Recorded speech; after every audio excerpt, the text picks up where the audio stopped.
Hey pen fans, imagine being sent off to a desert island but you could only bring one fountain pen. Now imagine that you didn't get to decide what that fountain pen was.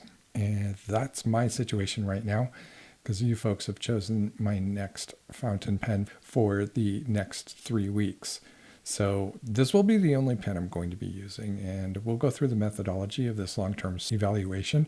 This will be the first of 2 parts. This is going to be just the basics about the pen. We will do an unboxing and some measurements, size comparisons, and a writing sample.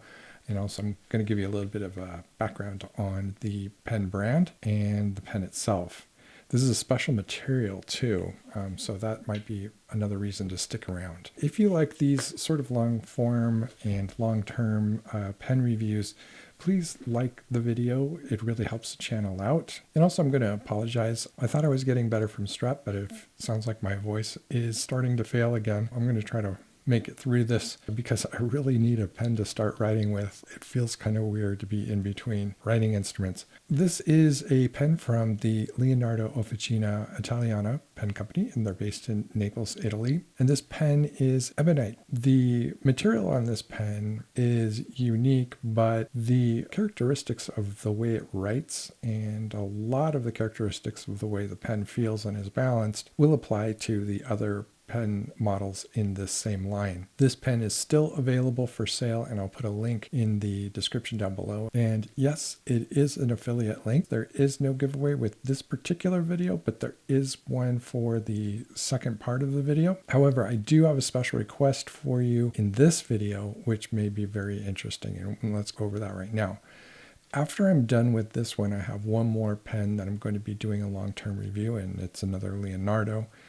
But a completely different model. And after I'm done, I'm going to hold on to that one for a while until that pen, which is limited edition and not in production right now, until a version of that pen comes out that is available for purchase, because it seems kind of unfair to show you pens that you can't get. I'm going to hold on to that video until that particular pen is back into production and you have a chance to purchase it if you like it. But that aside, I want to know what pen you would like me to review in the future, do a long-term review. This could be anything, so let your mind just go. And I want this to be something that we all vote on, right? Go through the list, and it doesn't have to be your idea, right? So if somebody says, I'm just going to pull one out, it says Mont Blanc Meisterstück 149, please don't pick that one. I hate that pen. If somebody puts that down there and you want me to do that one, then give them a like, and that will serve as a vote. Whichever pen winds up getting the most votes, I will purchase it if I don't already have it. And then at the end of the long form review, I will give that pen away to one lucky subscriber. And that subscriber will be chosen at random based on the same sort of a system that we use now with the keyword in the comment section. It's not going to be who chose that pen, but I will recognize that person with a special gift. I'm really interested to see what you folks, select. I just want to say again, please don't pick the Meisterstück 149. I do hate that pen. In my last video, I found that the pen I was reviewing was very sensitive to the paper choice. And up until that point, I had been only using Rhodia and Tomoe River Sanson paper. So instead, this time, I'm going to introduce a little more variation in papers. We'll do those 2 papers, of course, but we'll also add in a Lockbee. Yes, I'm even going to try Moleskine. I'm going to try an Endless Aerofol, which is one of my chosen papers right now. Midori, which is one of my favorite papers. I just don't really like the eggy yellow color. I feel it kind of changes the color of the ink a little bit, and I also appreciate having a little more contrast, especially when I'm writing early in the morning and the lights are low. I find that this paper is just not contrasty enough for me. Of course, some Clairefontaine. We'll be using some Tomoe River Sanson paper in the Galen Leather Everyday Notebook. I'll also be using a Cosmo Air Snow. What I don't have shown here is a Cosmo Air Light, Leuchtturm, which I will also be using, and some Pen and Gear, which is that rather approachable brand that you can get from any Walmart that's made in India and also has really amazing fountain pen ink characteristics. It's really an interesting paper. I will be testing with all of these different papers as well. Now let's get on to the good part, which is the pen itself. As mentioned, it's a Leonardo Officina Italiana, based in Naples. The company itself is actually pretty new, but it's huge now. It just exploded onto the scene. The company's headed by a fellow named Salvatore Matrone and his sister. They are the children of Ciro Matrone, who was one of the co-founders of Delta. Now, Delta started back in like 83 or something like that, and unfortunately shattered in 2017. And then in 2018, that's when Salvatore started up the Leonardo company. I'm a big fan of their artistic sensibilities and just the classic look and the high quality materials and craftsmanship. Everything's handmade. Their nibs are either steel or a lot of the time 14 karat gold.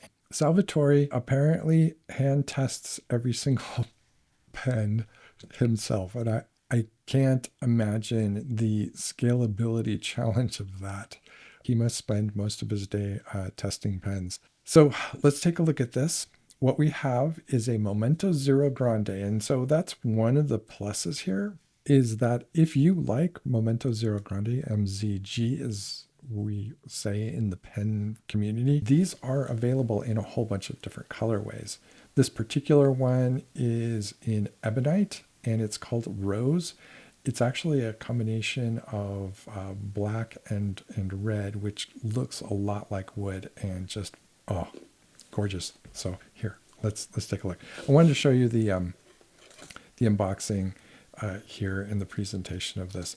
The booklet that comes here is full color printed and is a great catalog of all of their pens. Yes, they do show some exploded views. It also includes the warranty card and the international guarantee. So everything you need to know is in here, including how to clean the pen. Nice black ink, which I'm not going to use. And there it comes in this nice kind of suede. It's not real leather. It's some sort of a fabric material, but it's got a very suede-like finish to it. And it also serves as a microfiber cloth. And they always come with this medallion with the company logo on it as well.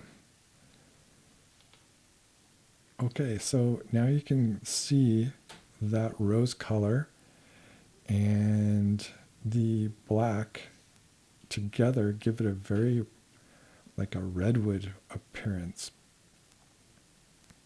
Now, with most Italian pens, not all of them, they usually have a roller here, which is just supposed to help, get the lip over the seam of your fabric. This is also a very widely copied pen in China, more so the Momento Zero than the Momento Zero Grande. A lot of the Chinese manufacturers have almost exact duplicates of this as far as the dimensions are concerned. The materials, no comparison. The craftsmanship, also no comparison. So I'm getting excited to write with this as I'm looking at it closer. Just gorgeous. Ebonite is a material that's made from vulcanized rubber, or is actually vulcanized rubber. Vulcanization is a process where they treat the rubber with sulfur gas and it hardens it, and you can kind of control like how hard the rubber is.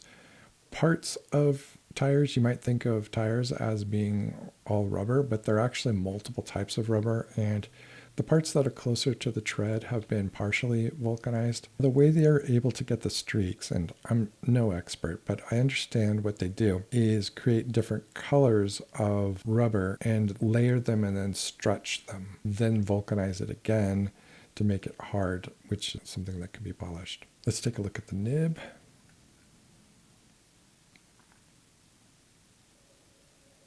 And there you see the wings again. You can also see at this point that I'm going to be writing with a medium nib for the next 3 to 4 weeks. And if it wasn't apparent, this is a piston filler. So twist in a counterclockwise motion. Now, the piston filler has kind of a vibrating or ratcheting feel to it, but I believe that smooths out after the first couple of twists. The piston filler is one of the things that they make themselves in-house. Yeah, so now it's completely smooth and the vibrations I felt the first time are completely gone. Okay, the 14 karat gold nib and an ebonite feed. Oh, I just want to point this out as well. There are notches on the inside ring here, and those fit a tool that you can use to remove the whole mechanism on the inside of the pen. Typically, you don't need to do that because they're really well engineered and tend not to get ink above the piston. The Momento Zero Grande has a number 6 size nib, although it feels very large. It's a very long nib there. 14 karat gold and an ebonite feed, which I believe is custom and in-house. So it'll be interesting for me to be writing with a medium nib for the next 4 weeks. At least I got to do it on a gold one. All right, so does it post? Yes, it does. It feels a little bit back weighted there. Not too bad. I could definitely write with it this way, but it does seem a little bit on the long side. Unposted, it seems okay. About the right size. There's no ink window in this Momento Zero Grande, which is a departure from the regular Momento Zero Grandes, which, if I can pull one out here, typically have an ink window that's hidden underneath the cap. Let's do some measurements.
that's the writing sample. I pretty much know what to expect with this pen. I have 3 other Momento Zero Grandes. They're all a little bit different, but this one has a completely different material. The ebonite is a little bit heavier, so the balance is a little different. It also has a medium nib, which is new to me. I haven't used a Leonardo medium nib before, so that'll be something new. One thing I like to do with these long-term reviews is start out the review with a complete pen cleaning and then do any nib tuning that I need to do before I get started. And this pen definitely needed just a little bit. There's some scratching here on the downstrokes and some squeaking on the upstrokes on this diagonal direction. I'll do that and then I'll get started and maybe post some updates as posts here, or I don't know. You folks didn't seem too interested in the short reels, so let me know. Maybe you would prefer me to post some photos and updates on Instagram. I don't have an Instagram account, but I'm not opposed to doing one for updates. And 3 weeks is a long time. 3 or 4 weeks is a long time to go without an update on this. I will have some other pen reviews in the meantime, but I will not be switching to those pens for sure because I'm going to be dedicated to this one. So remember to like the video. That really helps out the channel. And also put in the comment section down below whatever it is that you think I should be reviewing in the future. That will wind up being a giveaway. That's it for me. Thanks for watching. Get out there and write something.